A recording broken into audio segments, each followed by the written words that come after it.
Hello നമസ്കാരം. ജോപ്പൻ്റെ യാത്രയുടെ പുതിയ അധ്യായത്തിലേക്ക് ഏവർക്കും സ്വാഗതം. അപ്പോൾ നമ്മൾ പ്രതാപഘട്ട് ഫോർട്ട് കാണാൻ വേണ്ടിയുള്ള യാത്രയിലാണ്. അപ്പോൾ സൂര്യനൊക്കെ ഉദിച്ചു വരുന്നതേ ഉള്ളൂ. രാവിലെ തന്നെ നമ്മൾ താഴേന്ന് സ്റ്റാർട്ട് ചെയ്തു.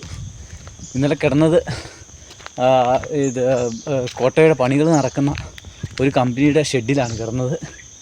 അപ്പോൾ നമ്മൾ പതിയെ മുകളിലേക്ക് പോവുകയാണ്. ഇനിയൊരു 2 കിലോമീറ്ററൂടെ പോയിട്ട് പിന്നെ കോട്ടയ്ക്കുള്ളിലേക്ക് കയറാമെന്നാണ് വിചാരിക്കുന്നത്. അപ്പോൾ പ്രതാപഘട്ടിലെ ഈ കോട്ട കില്ലേ പ്രതാപഘട്ട് കാണാൻ വേണ്ടിയുള്ള യാത്ര ഇങ്ങനെ നമ്മൾ നടന്നു പോവുകയാണ്. സാധാരണ എല്ലാവരും വണ്ടിക്ക് പോയിട്ട് അവിടെ നിന്നാണ് കയറി പോകാറ്. ഇത് കണ്ടോ, സൂര്യൻ ഉദിച്ച് വരുന്നുണ്ടോ? സൂര്യോദയം കണ്ടോളൂ. അടിപൊളി സൺറൈസാണ് നമുക്ക് കാണാൻ പറ്റുന്നത്. വളരെ മനോഹരമായൊരു സൺറൈസ്, ഭയങ്കരമായിട്ട് ഇഷ്ടപ്പെട്ടു. അപ്പോൾ സൺറൈസൊക്കെ കണ്ട് നമ്മളിങ്ങനെ ഫോർട്ടിലോട്ട് പൊയ്ക്കൊണ്ടിരിക്കുകയാണ്. ഈ വഴിയിൽ കുറച്ച് ദൂരം പോയാൽ നമുക്ക് പിന്നെയും മുകളിലേക്ക് കയറാം. അപ്പോൾ ശരി, നമ്മുടെ യാത്ര പതിയെ മുന്നോട്ട് പോവുകയാണ്.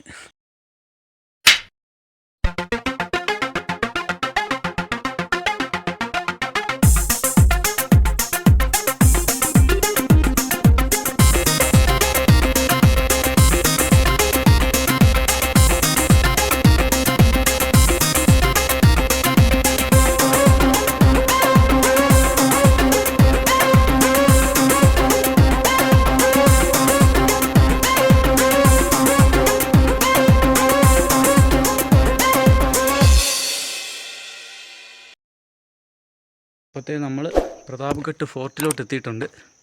അപ്പോൾ മുകളിലേക്കുള്ള യാത്രയിലാണ്. ഇനി ഏകദേശം 1 മണിക്കൂർ യാത്ര ചെയ്താലേ ഉള്ളൂ നമുക്ക് അങ്ങ് മുകളിലെത്താൻ പറ്റത്തുള്ളൂ. അപ്പോൾ ആ കോട്ടയുടെ ഉള്ളിലേക്ക് നമ്മൾ കയറുകയാണ്. അപ്പം നമ്മൾ കവാടം കടന്ന് ഉള്ളിലേക്ക് പോവുകയാണ്. ഇത് കണ്ടോ, കവാടത്തിൻ്റെ മുകളിൽ കണ്ടോ ഇരുമ്പ് കമ്പികൾ കുത്തി നിർത്തിയിരിക്കുകയാണ്. ചെറിയ കവാടമാണ്. ഉള്ളിലേക്ക് കടന്നു വരുമ്പോൾ നമുക്ക് കാണാൻ പറ്റുന്നത് പണ്ടുകാലത്ത് ഉപയോഗിച്ചിരുന്ന പണ്ടുകാലത്തെ ആ ഒരു കഥയിൻ്റെ പാളികളാണ് ഈ ഇരിക്കുന്നത്. എന്നെ കനമുള്ള പാളിയാന്ന് നോക്കി. അത് ഇരുമ്പ് പട്ടയിലാണ് വെച്ചിരിക്കുന്നത്. അതുപോലെ തന്നെ ഒരു പീരങ്കി, ഇത് പിന്നീട് വെച്ചതാണെന്ന് തോന്നുന്നു. തൈഫേപ്പർ ബസൂനെ ഒത്ത ഇരിക്കലെന്നാണ് എഴുതി വച്ചിരിക്കുന്നത്. തോപ്പേ. അപ്പോഴത്തെ നമ്മൾ ഉള്ളിലോട്ട് കയറി കേട്ടോ, ഉള്ളിലോട്ട് കയറി വന്നു. ഇനിയിപ്പം നമുക്ക് പോകേണ്ടത് ഈ ഭാഗത്തോട്ടാണ് ആദ്യം പോകേണ്ടത്. കടകളൊന്നും തുറന്നിട്ടില്ല, ഇതിനുള്ളിലെല്ലാം കടകളുണ്ട്. ഏറ്റവും മുകളിലോട്ട് പോയിട്ട് ബാക്കി കാഴ്ചകൾ കാണാം. അപ്പോൾ നമ്മൾ മുകളിലോട്ട് കയറുകയാണ്. കയറി വരുമ്പം തന്നെ ഭീമാകാരമായ മതിൽക്കെട്ടുകളാണ് കാണുന്നത്. ഇതൊക്കെ കോട്ടയുടെ സൈഡ് ഭാഗങ്ങളാണ് ഈ കാണുന്നത്.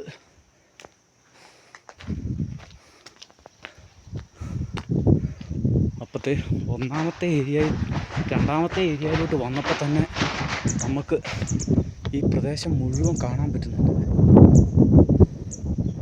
പൊടിപടലമാണ് മൊത്തം. പൊടിക്കാറ്റടിക്കുന്ന സമയം തുടങ്ങി.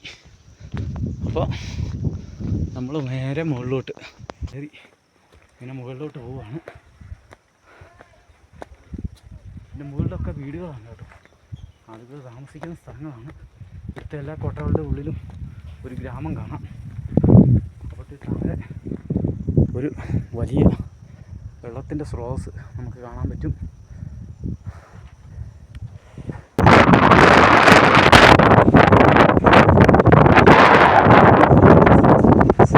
കയറി വന്ന ഭാഗത്തു നിന്നുള്ള മലയടിവാരത്തോട്ടുള്ള കാഴ്ച ഞാൻ കാണിച്ചു തരാം. ഇത്ര മനോഹരമാണെന്ന് നോക്കി.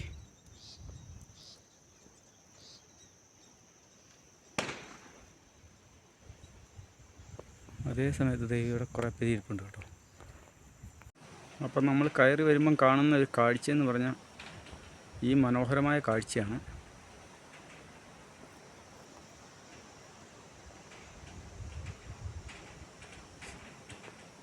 ശിവാജി മഹാരാജൻ്റെ കുതിരപ്പുറത്തേറിയ ഒരു വലിയ പ്രതിമയാണ് ഈ നിൽക്കുന്നത്.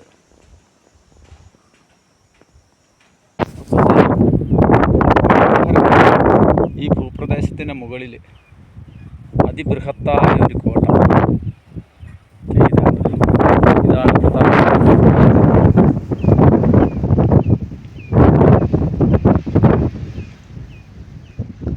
ഈ മനോഹരമായ കോട്ട സ്ഥിതി ചെയ്യുന്ന ഈ പ്രദേശം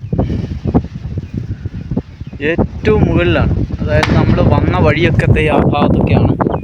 അതിൻ്റെ ഏറ്റവും മുകളിലാണ് ഞാനിപ്പോൾ ഇരിക്കുന്നത്. കോട്ടയുടെ മനോഹരമായ കാഴ്ചകൾ നമുക്ക് കാണാൻ പറ്റും. നല്ല കാറ്റടിക്കുന്നുണ്ട്. രാവിലെ ആയതുകൊണ്ട് കാറ്റ് കൂടുന്നതിന് മുമ്പ് താഴേക്ക് ഇറങ്ങണം. ഞാനിപ്പോൾ കോട്ടയുടെ ഒരു അറ്റത്താണ് ഇരിക്കുന്നത്. ഇത് കണ്ടോ ഇരിക്കുന്നത്.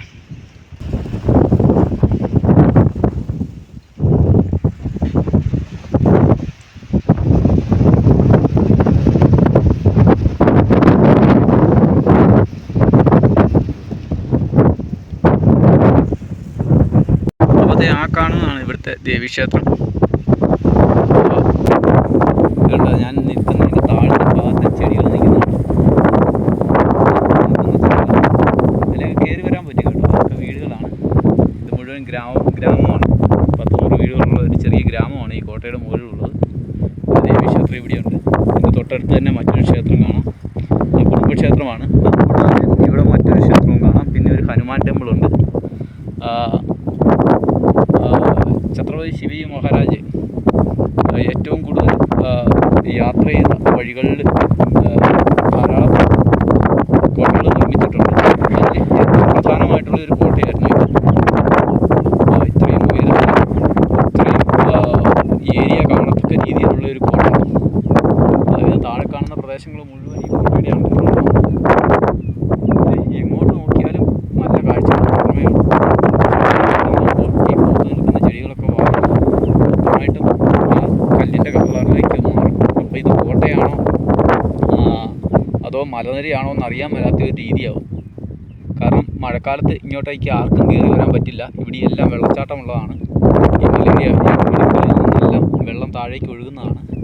അപ്പോൾ ഈ കോട്ട വർഷകാലത്താണേലും വേനൽക്കാലത്താണേലും, വർഷകാലത്ത് മുഴുവൻ പുല്ല് പിടിച്ച് നിൽക്കും. അതുകൊണ്ട് കോട്ടയുണ്ടോ എന്നറിയാൻ പറ്റില്ല.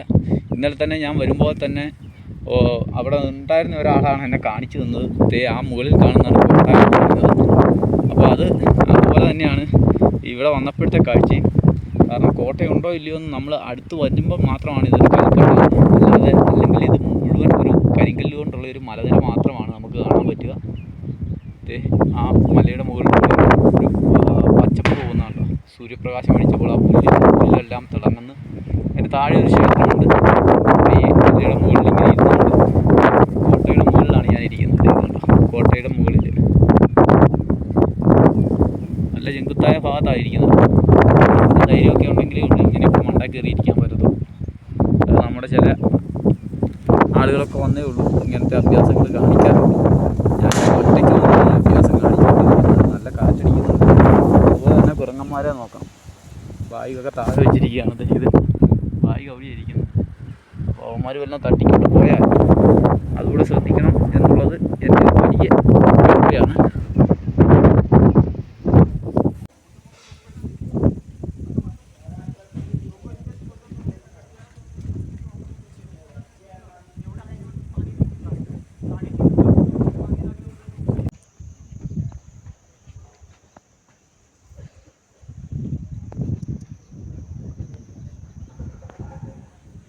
ഇതാണ് പ്രതാപ്ഘാട്ടിൻ്റെ മുകളിലുള്ള ആ ക്ഷേത്രത്തിൻ്റെ കൽത്തൂണ്.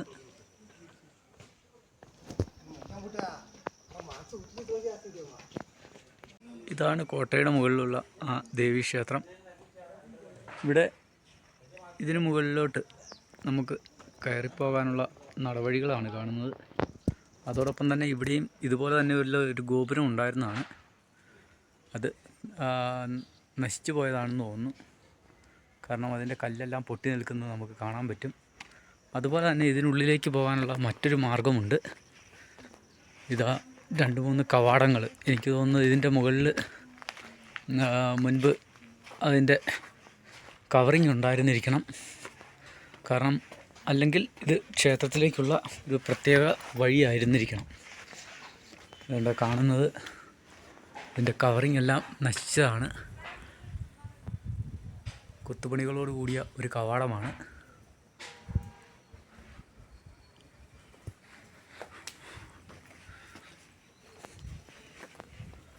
ഇതിൻ്റെ ഉള്ളിൽ നിന്നും വെള്ളം ഒഴുകി പോകാനുള്ള മാർഗങ്ങളൊക്കെ ഉണ്ട്. ഇത് മുകളിൽ കവറിങ് ഉള്ള ഒരു ഭാഗമായിരുന്നു കേട്ടോ. ഇത് പിന്നീട് നശിച്ചു പോയതാണെന്ന് തോന്നുന്നു. അല്ലെങ്കിൽ ഇതിൻ്റെ ഉള്ളിലേക്ക് പ്രവേശിക്കാനുള്ളൊരു പ്രവേശന കവാടം അങ്ങനത്തെ രീതിയിൽ നിർമ്മിച്ചതായിരിക്കണം. പിന്നീട് അതെ, ഇതിൻ്റെ മുകളിലേക്ക് പോകാനുള്ളൊരു മാർഗമായിരുന്നു ഇത്. ഈ കോട്ടയുടെ ഈ ഭാഗത്തേക്ക് പോകാനുള്ളത്. ഇത് വിളക്കൊക്കെ കത്തിച്ച് വെക്കാനുള്ള ചെറിയ ചെറിയ ഇത് ഹോളുകൾ നിർമ്മിച്ചിരിക്കുന്നത് നമുക്ക് കാണാൻ പറ്റും. വിളക്ക് കത്തിച്ച് വെക്കാനുള്ള ഭാഗങ്ങളാണ് അതൊക്കെ. മനോഹരമായ രീതിയിലാണ് ഈ കോട്ടയുടെ ആർച്ച് നിർമ്മിച്ചിരിക്കുന്നത്. ഇതുകൊണ്ടോ ഒറ്റ കല്ലുകൾ ലോക്ക് ചെയ്ത് നിർമ്മിച്ചിരിക്കുന്നതാണ്. പക്ഷേ ഇതിൽ ഇപ്പോൾ പ്രവേശനമില്ല. ഇത് മുൻപ് ഒരു നടവഴിയായിരുന്നെന്ന് തോന്നുന്നു. കല്ലുകെട്ടുകൾ മുകളിൽ നിന്നുള്ള വെള്ളത്തിൻ്റെ പാച്ചിൽ ഇടിഞ്ഞു പോയതാണെന്ന് തോന്നുന്നു. ഇതൊക്കെ മെയിൻറ്റെയിൻ ചെയ്തുകൊണ്ടിരിക്കുകയാണ്.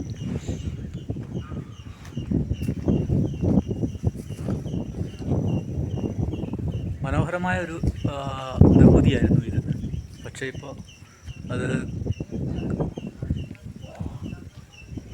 കുറച്ച് ഭാഗമെല്ലാം നശിച്ച രീതിയിലാണ് കാണുന്നത്. ഇതെല്ലാം മെയിൻറ്റെയിൻ ചെയ്യുന്ന കമ്പനിയിലാണ് ഇന്നലെ ഞാൻ കിടന്നുറങ്ങിയത്. അവർ ഇതിൻ്റെ പണികളെല്ലാം പല ഭാഗത്തും നടത്തിക്കൊണ്ടിരിക്കുകയാണ്. ഇപ്പോൾ അവധി ദിവസമായതുകൊണ്ടാണ് പണികൾ നിർത്തിവെച്ചിരിക്കുന്നത്. ഇതിനും കോട്ടവാതിലിൻ്റെ ആ കല്ലുകൊണ്ടുള്ള ആ വിജാഗിരിയൊക്കെ കാണാൻ പറ്റും. വെടിമരുന്ന് അരയ്ക്കുന്ന ആ കല്ലാണ്, പക്ഷെ പൊട്ടി നിൽക്കുകയാണ്. എല്ലാം പൊട്ടിപ്പോയി.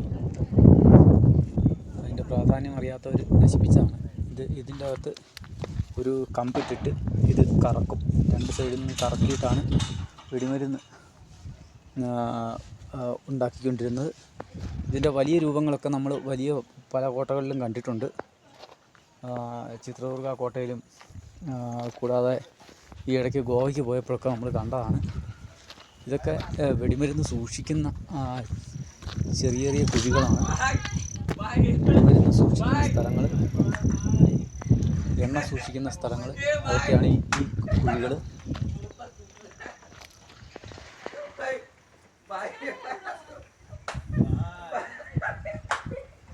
അങ്ങ് മുകളിലേക്കൊക്കെ ആളുകൾ നടന്നു പോകുന്നുണ്ട്. ഏതൊക്കെയാലും എനിക്ക് പോകാൻ സമയമില്ലാത്തതുകൊണ്ട് ഞാൻ പതിയെ താഴേക്ക് തന്നെ ഈ കോട്ടയുടെ പ്രധാന ഭാഗം കണ്ടതിന് ശേഷം മാറുവാണ്. ഇതുണ്ടോ ഒരു ആശാൻ നടന്നു പോകുന്നത്. ആശാത്തിയാണ് കേട്ടോ. അങ്ങനെ നമ്മൾ ഫ്ലാഗ് ഹോസ്റ്റിംഗ് പോളിൻ്റെ സമീപം എത്തിയിട്ടുണ്ട്. അപ്പോൾ ഇതാണ് ഇവിടുത്തെ ഒരു നിർമ്മിതിയുടെ ഒരു സൗന്ദര്യം. ആർച്ചിനോടനുബന്ധിച്ച് 2 സൈഡിലും പടയാളികൾക്ക് നിൽക്കാനുള്ളൊരു സ്ഥലം. ഇവിടെ നിന്ന് നോക്കിയാൽ നമുക്ക് കാണാൻ പറ്റുന്നത് കോട്ടയുടെ മറ്റൊരു ഭാഗമാണ്. കയറി വന്നപ്പം കതച്ചു കേട്ടോ. പിന്നെ ഇതാണ് താഴത്തെ പാർക്കിങ്. നമ്മൾ വന്ന വഴിയാണ് ആ കാണുന്നത്. അതുപോലെ തന്നെ നമ്മൾ താമസിച്ച സ്ഥലം ഇതിന് താഴെയാണ്. നമ്മൾ അങ്ങനെ പോയി ഇറങ്ങിത്തെ ആ വഴിയിലൂടെയാണ് നമ്മൾ പോകുന്നത്. ആ വഴിയിലൂടെ ഇറങ്ങി ഈ വഴിയിലൂടെ ഇങ്ങനെ താഴോട്ട് ഇറങ്ങി അങ്ങനെ വന്ന് ആ ഭാഗത്താണ് നമ്മൾ എത്തിയത്.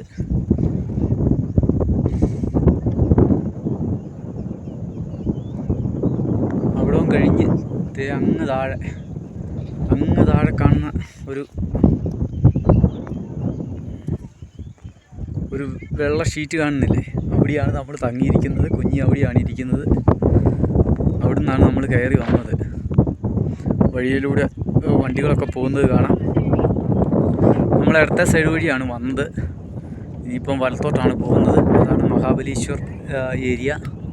അങ്ങോട്ട് പോയി ഇനി ഇറങ്ങി നമ്മൾ താഴേക്ക് പോവുകയാണ്.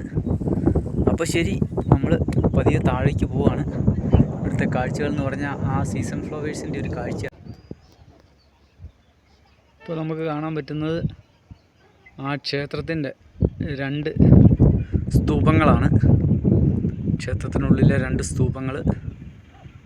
അതിൻ്റെ അടിയിൽ വളരെ വലിയൊരു ആർച്ച് കമാനമാണ്. ആ ഒരു ചെറിയ ഇടവഴിയിലൂടെയാണ് മഹാരാജാവ് ഉള്ളിലേക്ക് പോയിക്കൊണ്ടിരുന്നത്. അതുപോലെ തന്നെ കോട്ടയുടെ മുകൾ ഭാഗം, ഏറ്റവും മുകളിലത്തെ ക്ഷേത്രം, അതൊക്കെ നമുക്ക് ഇവിടുന്ന് കാണാൻ പറ്റും. ഇതാണ് കോട്ടയുടെ ബാക്കി ഭാഗം. ആ ഭാഗമാണ് നമ്മൾ താഴെ തൊട്ട് ഒരു 10 കിലോമീറ്റർ താഴെ തൊട്ട് കാണുന്നത്. ഏറ്റവും താഴെ നിന്ന് കാണാൻ പറ്റുന്ന ഭാഗം. കാണുന്ന കാഴ്ചകൾ വളരെ മനോഹരമാണ്. ആ കോട്ടയുടെ പ്രതിരോധ സംവിധാനമാണ് ആ ഭാഗത്ത് കാണുന്ന ആ വലിയ മതിൽ. അതിൻ്റെ ഉള്ളിൽ ആളുകൾ നിന്നിട്ട് ഇങ്ങോട്ട് അമ്പ് ചെയ്തുകൊണ്ടിരുന്നതാണ്. അപ്പോൾ ശരി, നമ്മൾ താഴേക്ക് പോവുകയാണ്. ഫ്ലാഗ് ഹോസ്റ്റിംഗ് ഏരിയയുടെ താഴത്തെ ഭാഗത്താണുള്ളത്. അതിൻ്റെ ഉള്ളിലോട്ട് നമുക്ക് പോകാൻ പറ്റും. ഇവിടെയും പടയാളികൾക്ക് നിൽക്കാനുള്ളൊരു സ്ഥലമുണ്ട്. ഇത് കണ്ടോ, ഈ ഹോളുകളിലൂടെ താഴെ നിന്ന് വരുന്ന ശത്രുക്കളെയൊക്കെ കാണാൻ വേണ്ടിയുള്ള ഒരിത്. അതുപോലെ തന്നെ അമ്പെയ്യാനും തോക്ക് വെച്ച് എയിം ചെയ്ത് വെടിവെക്കാനൊക്കെയുള്ള ഭാഗങ്ങളാണ്. ഇതൊക്കെ അമ്പ് ചെയ്യാനുള്ള ഭാഗങ്ങളാണ്. അങ്ങനെ നമുക്കിതിലെ ചുറ്റിക്കറങ്ങി ഇവിടെ പടയാളികൾ നിൽപ്പുണ്ടെന്ന് താഴെ നിന്ന് കാണാൻ പറ്റില്ല. അത്രയ്ക്ക് ഉയരത്തിലാണ്, 5 അടി 6 അടി ഉയരത്തിലാണ് ഇത് നിർമ്മിച്ചിരിക്കുന്നത്. ഇപ്പോൾ പണികളൊക്കെ നടക്കുന്നതിൻ്റെ സാധനങ്ങളാണ് കിടക്കുന്നത്. അപ്പോൾ ഇങ്ങനെ ചുറ്റിക്കറങ്ങി അവിടെ പോയി ഇറങ്ങാമെന്നാണ് വിചാരിക്കുന്നത്. അതെ, അങ്ങനെ തന്നെ. പിന്നെ ഇതിൻ്റെ അടിയിൽ അടുത്ത നിരയുണ്ട്. അങ്ങനെ 3 തട്ടുകളായിട്ടാണ് ഇത് നിർമ്മിച്ചിരിക്കുന്നത്. ഇവിടുന്ന് മുകളിലേക്കുള്ള ഭാഗം വാച്ച് ചെയ്യാനുള്ള ഒരു ഏരിയയാണ്. ചെന്ന് നടയിറങ്ങുന്ന പരിപാടിയൊന്നുമില്ല. ഇതിലെ വന്നാൽ ഈ ഒരു ഭാഗം കൊണ്ട് തീരുകയാണ്.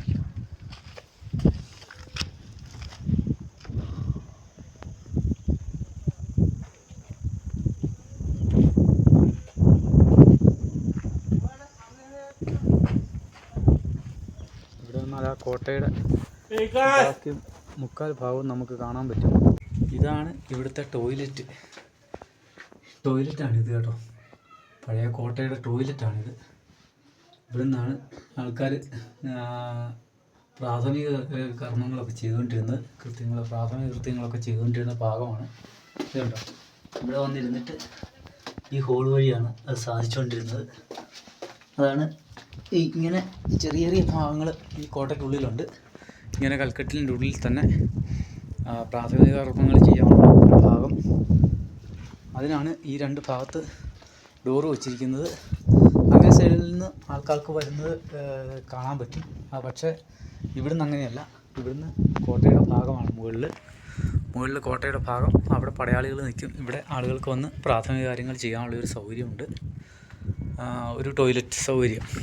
പക്ഷേ ഓപ്പൺ ടോയ്ലറ്റാണ്. ഇവിടുന്ന് വേസ്റ്റ് താഴേക്ക് മലയിടുക്കിലേക്ക് വീഴുകയാണ് ചെയ്യുന്നത്.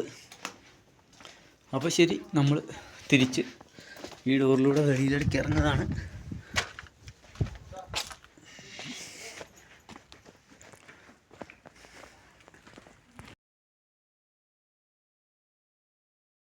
ഈ ചാനൽ ആദ്യമായി കാണുകയാണെങ്കിൽ സബ്സ്ക്രൈബ് ചെയ്യാനും ലൈക്ക് ചെയ്യാനും ഷെയർ ചെയ്യാനും മറക്കരുത്.